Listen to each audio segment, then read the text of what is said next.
여러분 안녕하십니까? 긴 연휴가 아쉬웠다는 듯 장 초반부터 3,600선을 돌파해 역사상 고점을 경신한 코스피가 오후에도 상승권을 유지하고 있습니다. 불안한 지점은 환율인데요. 5개월 만에 달러당 1,420원을 돌파한 뒤 고점을 유지하는 모습입니다. 하나하나 짚어보겠습니다. 엄하은 기자. 네, 어마입니다. 네, 전체적으로 반도체주가 증시를 이끄는 모습이죠. 전반적인 흐름 어떻습니까? 코스피 지수는 장중 3,600선을 처음으로 넘어선 이후 3,595선에 거래되고 있습니다. 외국인 순매수세에 힘입어 지난 2일에 이어 사상 최고치를 다시 기록한 겁니다. 외국인 투자자가 물린 삼성전자, SK하이닉스 등 반도체 대장주가 지수를 끌어올렸습니다. 삼성전자는 장중 9만 4천 원대까지 올랐고 SK하이닉스도 43만 9천 원을 넘어서면서 각각 52주 신고가를 기록했습니다. 추석 연휴 전후로 오픈 AI 동맹, AMD의 대규모 AI 인프라 투자 소식 등에 따라 AI 반도체에 대한 기대감이 커진 영향으로 풀이됩니다. 반면 이스라엘과 하마스가 가자지구 평야구상 1단계에 합의하면서 하나에어로스페이스와 현대로템 등 방산주는 급락했습니다. 코스닥 지수는 개인과 외국인이 1,000억 원 넘게 매수하며 0.3% 오른 850선에 거래 중입니다. 네, 다만 환율이 불안한데 지금 수치 어떻습니까? 달러원 환율은 1,424원으로 시작한 후 1,420원대에 거래되고 있습니다. 지난 5월 2일 장중 1,440원까지 오른 이후 5개월여 만에 최고 수준입니다. 연휴 기간 한때 역외 거래에서 1,420원대 중반까지 치솟았던 흐름이 반영되는데요. 연휴 동안 프랑스 총리가 한 달 만에 사임하며 프랑스발 정치적 불확실성 확대에 유로화가 급락했고 엔화 역시 아베노믹스 정책 부활 가능성에 달러 대비 가치가 떨어진 영향입니다. 대미 투자 불확실성도 달러원 환율 상승 압력으로 작용하고 있는데요. 소속 협상 타결이 늦어지면서 원화 약세를 부추기고 있습니다. SBS 비즈 엄하은입니다. 전국적인 건설 경기 침체 속에서 서울 집값만 상승폭을 키우는 현상이 이어지자 정부가 세 번째 부동산 대책을 검토하고 나섰습니다. 앞선 대책의 주요 테마였던 대출 규제는 물론이고 세금은 건드리지 않겠다던 대통령의 공언까지 지켜지지 않을 거란 관측도 나옵니다. 정보윤 기자, 지금 거론되는 유력한 추가 대책의 발표 시점은 언제고 또 내용은 어떤 것들입니까? 네, 기획재정부와 금융위원회, 국토교통부 등 관계부처는 이르면 다음 주 추가 부동산 안정화 대책을 내놓을 예정입니다. 시장의 관심은 세제 카드를 꺼내들지에 모이는데요. 정부는 직접적인 세율을 손보는 세법 개정이 아닌 공시가격 현실화율과 공정시장 가액 비율을 높이는 방안에 무게를 두고 있습니다. 현재 공동주택의 공정 비율은 시세 대비 60%, 공시가격은 약 69% 수준입니다. 정부는 공정 비율을 80%로 보완하고 공시가격 현실화율을 단계적으로 다시 높이는 방안을 검토하고 있는데요. 이 경우 아파트 과세 표준은 현행 41%에서 55% 이상으로 크게 뛰게 되는데 세율 조정 없이 세 부담을 크게 늘릴 수 있습니다. 네, 여기다가 추가 대출 규제도 거론된다면서요? 그렇습니다. 현재 6억 원 주택담보대출 한도를 4억 원으로 낮추는 방안이 논의되고 있는데요. 총 부채 원리금 상환 비율을 현행 40%에서 35%로 강화하고 DSR에 전세 대출을 포함하는 방안도 거론되고 있습니다. 일정 수준 주택가격 초과 시 주택담보 인정 비율을 0%로 제한하는 방안도 테이블에 올랐습니다. 토기 과열지구와 조정 대상 지역 확대를 포함해 토지거래 허가구역 추가 지정 등은 정부 내 이견이 크지 않아 이번 대책에 담길 것이 유력합니다. SBS 비즈 정부인입니다. 자, 조금 다른 종류의 하지만 모두의 부담이 늘어나는 소식들 조금 더 짚어보겠습니다. 의료복지제도 중에 산정특례라는 제도가 있습니다. 모든 국민의 치료받을 권리를 위해서 고액 치료비가 드는 일부 중증 질환에는 소득 기준 없이 개인 부담을 10% 이하로 낮춰주는 제도인데요. 그런데 이 제도로 나가는 건강보험 재정이 전반적으로 증가한 가운데 특히나 중증 치매에 들어가는 비용이 급증한 것으로 나타났습니다. 이정민 기자. 네, 이정민입니다. 네, 중증 치매 진료비가 특히 크게 늘었습니다. 네, 건강보험공단에 따르면 중증 치매로 진료받은 환자는 지난해 7만 4천 명으로 1년 새 6%, 2020년과 비교하면 50.2% 늘었습니다. 진료비와 급여비 모두 1,500억 원을 넘어서면서 2020년보다 70% 증가했습니다. 산정특례 전체 진료비가 35% 늘어난 것과 비교하면 2배 수준입니다. 보건복지부 치매역학조사에 따르면 올해 치매 환자 수는 97만 명입니다.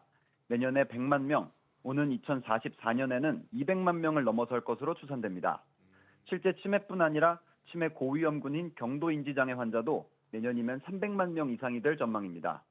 치료비에 간병비까지 고려하면 치매로 인한 사회적 비용은 가파르게 늘어날 것으로 보입니다. 네, 다만 산정특례가 치매에만 적용되는 건 아니죠. 다른 질병을 앓고 있는 환자들의 규모 또 비중은 어떻습니까? 네, 먼저 전체 규모를 보면 중증 질환 산정특례가 인정돼 실제 진료받은 환자는 지난해 312만 8,583명입니다. 2020년보다 22.4% 늘었습니다. 총 진료비는 24조 6,824억 원이 들었고 이 가운데 22조 4,217억 원, 90%는 건강보험 재정이 투입됐습니다. 전체 산정특례 질환 중 가장 큰 비중을 차지한 건 암이었습니다. 환자 수는 150만 명을 넘어섰고 진료비도 13조 2천억 원으로 전체 53.6%를 차지했습니다. 중증 난치 질환은 24%, 심장 질환 8%, 희귀 질환이 7.7%로 뒤를 이었습니다. SBS 비즈 이정민입니다. 내년에 새로 가입하는 민간 보험 상품의 보험료가 최대 10% 뛸 것이란 우려가 나옵니다. 보험사의 기준금리라 할 수 있는 공시이율이 문제라고 하는데 자세한 구조가 뭔지 알아보겠습니다. 이정민 기자, 먼저 공시이율이 얼마입니까? 네, 업계에 따르면 금융감독원은 내년 보험사에 적용될 평균 공시이율을 2.5%로 고시했습니다. 지난해와 올해 평균 공시이율은 2.75%였는데 2년 만에 0.25%포인트 낮췄습니다. 기준금리가 낮아지면 시장금리가 낮아지는 것처럼 보험업계는 이번 공시이율 인하로 내년 신상품 보험료 산정의 주요한 기준인 예정이율 인하를 고려하고 있습니다. 예정이율은 보험사가 가입자에게 보험금이나 환급금을 주기 전까지 보험료를 운용해서 얻을 수 있는 예상 수익률인데요. 예상 수익률이 낮아질수록 보험료 인상이 많이 됩니다. 네, 그러니까 간단하게 정리하면 지금 가입자 보험료를 운용해서 돈을 더 못 벌 것 같으니 그 부담을 다시 가입자 보험료로 메우는 구조네요. 네, 그렇습니다. 평균 공시이율이 낮아지면 보험사가 운용해 얻을 수 있는 미래 수익이 적어질 수밖에 없는데요. 때문에 할인될 보험료도 적어지다 보니 신규 보험자입자가 부담할 보험료가 오를 거란 의견이 우세합니다. 보험업계는 예정이율이 0.25%포인트 낮아지면 보험료의 약 5에서 10%가 오르는 효과가 있다고 보고 있습니다. 기존 고객들은 원래 계약 조건대로 보험료가 유지되겠지만 신규 가입자들의 보험료가 약 10% 수준까지 오를 수 있다는 전망입니다. SBS 비즈 이정민입니다. 다음 소식입니다. 이재명 대통령이 국가 전산망 마비 사태를 일으킨 국가정보자원관리원 대전센터를 찾아 피해 복구 상황을 점검했습니다. 화재가 발생했던 지난달 26일 이후 꼭 2주 만입니다. 용산 대통령실 연결해 보겠습니다. 우형준 기자. 네, 대통령실입니다. 네, 먼저 이 대통령 방문 관련 소식 전해주시죠. 네, 이 대통령은 오늘 오전 국정자원 현장을 찾아 추석 연휴 없이 복구 작업을 진행 중인 관계자들을 격려하고 관련 상황을 보고받았습니다. 이 대통령은 먼저 화재 구역 배터리를 모아둔 냉각 침수조를 둘러본 뒤 실제 화재가 발생한 5층 전산실을 찾아 피해 상황을 점검했습니다. 이 대통령은 국가 전산 자원의 중요도는 국방에 비견할 만하다며 다시는 이런 일이 발생하지 않게 신속한 복구와 확고한 재발 방지 대책이 중요하다고 강조했습니다. 또 비상근무 중인 행정안전부 복구업체 직원들이 신체적, 정신적 위험에 노출되지 않도록 안전한 근무 환경을 마련해 줄 것을 지시했습니다. 이 대통령은 무엇보다 복구가 가장 중요하다며 예산이나 인력을 사용하는 데 효율적이고 신속하게 해달라고 당부했습니다. 앞서 이 대통령은 추석 연휴 직후인 오늘 예고한 대로 연차 휴가를 냈지만 사안의 중대성을 고려해 휴가 중임에도 현장을 방문했다고 대통령실은 전했습니다. 네, 그러면 지금 서버의 복구 상황은 어떻습니까? 네, 국정자원 화재로 장애가 발생한 행정정보 시스템의 복구율은 현재 30.2%입니다. 우선 화재로 중단됐던 부동산 종합 공부 시스템인 일사편리는 복구가 완료됐습니다. 정부24에서 온라인 발급이 재개되는 서류는 토지 대장과 지적도, 부동산 종합증명서 등 모두 8종입니다. 부동산 거래관리 시스템 접속을 통한 부동산 거래 신고와 주택 임대차 계약 온라인 신고 서비스도 오후 1시부터 정상적으로 가동되고는 있습니다. 화재 발생 2주 가까이 지났지만 어제 전체 장애 시스템 수를 647개에서 709개로 정정하는 등 대처가 제대로 되지 않고 있다는 지적도 나오고 있습니다. SBS 비즈 우영준입니다. 투자 상품의 대규모 손실과 각종 분쟁은 잊을만 하면 하나씩 터지고 한 번 터지면 길게는 몇 년씩 이어집니다. 이에 금융당국이 관련 판매 규제의 대폭 강화를 예고했는데 그러자 아예 고난도 펀드 상품 일부의 판매를 중단해버리는 금융사들이 속출하고 있습니다. 이 중단 행렬에 자기자본 1위 증권사 미래에셋증권도 합류하는 것으로 나타났습니다. 박규준 기자. 네, 박규준입니다. 네, 미래에셋이 언제부터 중단에 합류합니까? 네, 미래에셋증권은 오는 20일부터 이 고난도 펀드 신규 판매를 중단하기로 했습니다. 자본시장법상 고난도 금융투자 상품은 이 원금 손실 가능 금액이 20%를 넘는 파생 상품 등을 얘기하는데요. 최근 미래에셋증권은 코스피 200 등 기초자산 하루 수익률의 최대 2.2배를 주종하는 레버리지 펀드 등 총 7개 펀드의 판매를 중단한다고 고객들에게 안내했습니다. 이번에 판매가 중단되는 고난도 펀드는 NH 아몬디 운영의 1.5배, 2배 레버리지 펀드와 삼성자산 운영의 코스피 200 인버스 2배 레버리지 펀드, 또 한화자산 운영의 2.2배 레버리지 펀드 등이 있습니다. 이 중에는 처참한 수준의 수익률을 보이고 있는 펀드도 있는데요. 증시 하락기에 수익을 거두는 삼성자산 운용의 코스피 200 인버스 펀드는 올해 7월 기준으로 3개월 수익률은 마이너스 23.7%, 설정 이후 수익률은 마이너스 85.63%입니다. 네, 이미 다른 증권사들에서는 대거 판매 중단이 이루어졌죠. 그렇습니다. 내년 1월부터 대폭 강화되는 이 고난도 금융상품 판매 규제 여파로 보이는데요. 개정된 금융소비자보호법 감독 규정을 보면 앞으로 금융사는 이 고난도 금융상품을 팔 때 손실 가능성 등 위험과 손실 발생 사례들을 우선적으로 설명해야 됩니다. 또 투자자 적합성, 적정성 평가를 할 때도 재산 상황이라든지 상품 이해도 같은 6가지 필수 확인 정보를 모두 고려해야 됩니다. 지금까지는 6개 중에서 일부 항목은 금융사 멋대로 누락시키는 문제가 있었습니다. 규제 예고 여파의 NH투자증권과 대신증권은 지난달에, 한투증권과 키움증권은 7월 달에 이미 고난도 펀드 판매를 중단했습니다. SBS 비즈 박규준입니다. 보험 상품에도 특허가 있습니다. 일반 특허처럼 10년, 20년씩 길지는 않지만 독창적인 상품이라면 짧은 기간이나마 독점 판매할 수 있도록 하는 제도인데요. 이게 몇 년 전만 해도 드리는 공에 비해서 독점 판매 기간도 짧고 수익성도 크지 않아 보험사들이 외면해왔는데 최근 들어서 다시 경쟁이 치열해진 것으로 나타났습니다. 이유가 뭔지 짚어보겠습니다. 신성우 기자. 네, 신성우입니다. 네, 일단 최근 특허 보험 건수가 얼마나 됩니까? 네, 올해 1월부터 3분기 말까지 누적 총 36건으로 집계됐습니다.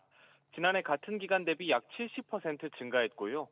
지난해 전체와 비교해도 벌써 연간 수치를 뛰어넘었습니다. 지금 이 추세라면 39건으로 역대 최고치였던 2017년의 기록을 깰 수 있을 것으로 보입니다. 고령화, 반려동물 양육 인구 증가 등 사회 변화에 따라 소비자들의 요구가 다양해지면서 그에 맞춰 보험사들의 신상품 경쟁이 치열해지고 있는 것으로 풀이됩니다. 올해 가장 특허권을 많이 획득한 보험사는 DB손해보험으로 무려 11건에 달했고요. 한화생명, 흥국화재, KB손해보험 등이 뒤를 이었습니다. 자, 그러면 구체적으로 눈에 띄는 상품들도 정리를 해서 전해주시죠. 네, 먼저 DB손해보험은 물림사고 발생 시 행동교정훈련비를 보장하거나 사고에 따른 벌금을 보장하는 펫보험 신상품들을 선보였고요. 흥국화재는 치매 환자에게 실종사고가 발생할 경우 보호자에게 발생하는 경제적 피해를 보장하는 특약을 새롭게 출시한 바 있습니다. 이 밖에 하나생명은 남성 난임 수술비를 보장하는 상품을 내놓기도 했습니다. 손해보험협회와 생명보험협회가 신상품 개발이익 보호에 관한 협정을 개정하면서 이달부터 특허 기간이 최대 1년에서 1년 6개월로 늘어났는데요. 신상품 개발에 대한 유인이 커진 만큼 보험사들의 특허권 경쟁이 더욱 치열해질 전망입니다. SBS 비즈 신성우입니다. 몇 년째 이어지고 있는 은행의 이자 장사 비판 속에 4대 금융지주가 3분기에도 실적 방어에 성공했을 거란 관측이 나왔습니다. 특히나 역대 최대 상반기 실적에 힘입어서 올해 전체로 보면 다시 사상 최대 순이익이 예상됩니다. 최나리 기자. 네, 최나리입니다. 네, 일단 4대 금융지주의 3분기 순이익 전망치는 어떻게 나왔습니까? 네, 금융정보업체 FN가이드에 따르면 4대 금융지주의 올 3분기 순이익 전망치는 지난해 대비 약 2% 줄어든 4조 8천억 원대입니다. 회사별로 보면 신한금융을 제외한 KB, 하나, 우리금융이 지난해와 비슷하거나 감소할 전망입니다. 627 가계대출 규제 등 3분기 들어 새 정부의 강도 높은 대출 압박 영향으로 풀이되는데요. 기준금리 인하 속 공격적인 대출 영업이 어려워짐에 따라 불가피해진 이자이익 축소가 반영됐습니다. 8월까지도 627 규제 이전 대출이 실행되면서 악영향이 크지는 않았지만 정부의 대출 강화 예고가 이어지는 만큼 하반기 수익 방어에는 부담입니다. 홍콩 ELS와 LTV 담합 과징금도 부정적 영향을 줄 것으로 전망되고 있습니다. 그럼에도 4대 금융지주는 올 상반기 사상 처음 10조 원이 넘는 순이익을 이미 거두면서 연간 순이익은 지난해 기록했던 사상 최대 실적을 크게 웃돌 것이란 관측이 나옵니다. 네, 이런저런 부담이 있었더라도 결국 또 역대 최대 실적이라면 상생 압박도 커질 수밖에 없겠죠. 어떤 양상을 보일까요? 네, 포용적 생산적 금융 기조가 확대되면서 금융권 부담 압박도 더 커질 것으로 보입니다. 배드뱅크, 국민성장펀드 출자 등 발생 비용이 수익에는 부정적 영향이 불가피하지만 이자 장사와 서민금융 지적이 잇따르면서 외면하기 어려워 보이는데요. 신장식 조국혁신당 의원실이 은행연합회로부터 받은 자료에 따르면 지난해 5대 은행의 서민금융 실적 규모는 5년 전보다 15% 줄었습니다. 당기 수익이익과 비교하면 5년 새 반토막 수준에 그쳤습니다. SBS 비즈 최나리입니다. 격일제 근로자에게는 주휴수당도 절반만 지급하면 된다는 기준이 나왔습니다. 주 5일 미만 일하는 근로자와 주 5일 근무자는 주휴수당도 달라야 한다는 대법원의 첫 판단이 나온 건데 자세한 내용 알아보겠습니다. 김원진 기자. 일단 대법원의 판결 내용 전해주시죠. 네, 지난 8월 경남 진주의 한 택시회사에서 하루에 8시간씩 격일로 일하는 근로자들이 회사를 상대로 임금 소송을 냈는데요. 원심은 이들에 대한 유급 주휴 시간이 8시간이라고 판단했습니다. 그러나 대법원은 다르게 봤는데요. 주휴수당은 한 주간 소정 근로일을 개근한 근로자에게 지급되는 임금이기 때문에 주당 소정 근로일이 닷새에 못 미치면 소정 근로일 수를 5일로 환산해서 소정 근로시간을 산정해야 한다며 원심을 깼습니다. 예컨대 하루에 8시간씩 사흘 일했을 경우 총 근로시간 24시간을 5일로 나눈 4.8시간으로 하루치 주휴수당을 계산해야 한다는 겁니다. 네, 그러면 이번 판결의 영향은 주로 어디가 받게 될까요? 네, 소규모 사업장이나 프랜차이즈 매장 등 아르바이트나 하루를 건너뛰면서 일하는 등의 근무시간 형태가 다양한 사업장이 영향권에 놓일 전망입니다. 통계청 집계상 시간제 근로자가 400만 명에 육박하는 가운데 자영업자들의 인건비 부담이 한층 줄어들 것으로 보이는데요. 이런 맥락에서 주휴수당을 지급하지 않아도 되는 15시간 미만 초단기 근로자를 여러 명 두는 이른바 쪼개기 고용 관행이 줄어드는 효과가 있을 것이라는 분석도 나옵니다. SBS 비즈 김한진입니다. 한국토지주택공사 LH가 지급한 토지 보상금이 3년 새 급감한 것으로 나타났습니다.